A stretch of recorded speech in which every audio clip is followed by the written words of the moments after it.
The blue and yellow sign flickered with a slight electric buzz, a beacon in the humid Friday night air. Inside, the store was a labyrinth of plastic cases and dreams, smelling faintly of buttered popcorn and the static of 1,000 rewound tapes. Sarah was a creature of habit. Every Friday at 7 p.m., she retreated to the sanctuary of the romance aisle. There was a specific comfort in the ritual. The way the oversized plastic cases felt in her hand, the excitement of seeing a new release sticker on a film she'd been waiting for, and the quiet camaraderie of fellow browsers. She was currently contemplating the merits of a Meg Ryan double feature when she saw him. Mark stood 3 aisles over in action and adventure, looking utterly defeated by a wall of Steven Seagal movies. He was a regular, though they'd never exchanged more than a polite nod. He had the look of someone who took his movie choices far too seriously, often spending 20 minutes reading the back of a single box. Tonight, the store was unusually quiet. The only sound was the muffled thump of a trailer playing on the overhead monitors and the rhythmic chunk-chunk of the clerk scanning returns. Sarah moved toward the end of her aisle, her eyes landing on a misplaced copy of When Harry Met Sally, sitting precariously on the edge of a shelf near the drama section. At that exact moment, Mark abandoned his quest for the perfect explosion and rounded the corner. They both spotted the misplaced tape. It was the last copy in the store. They reached for it simultaneously. Their fingers brushed, a brief, electric contact that felt strangely significant in the dim fluorescent light. "Oh, sorry," Mark said, retracting his hand as if he'd been burned. He looked down at the floor, a flush creeping up his neck. "I didn't realize. Go ahead, it's yours."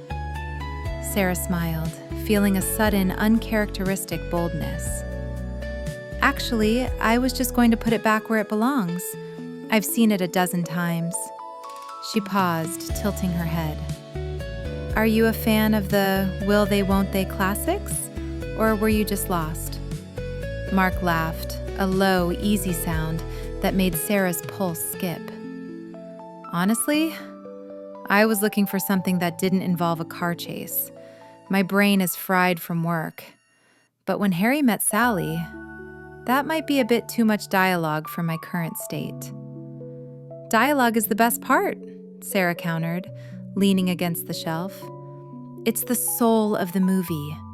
You can't just have things blowing up for 2 hours." "Spoken like a true romance aisle devotee," Mark teased. He stepped closer, his eyes bright. "I'm Mark, by the way. I've seen you here every Friday for months. You always pick the movies with the sunset on the cover." "I'm Sarah, and for your information, sunsets are a cinematic staple for a reason," she retorted, though she was beaming. They spent the next 45 minutes wandering the store together. The new releases wall became a backdrop for a debate on whether sequels were ever better than the original. The horror section led to a confession from Mark that he still covered his eyes during jump scares. They discovered a shared, niche love for 80s creature features and a mutual disdain for movies where the dog dies.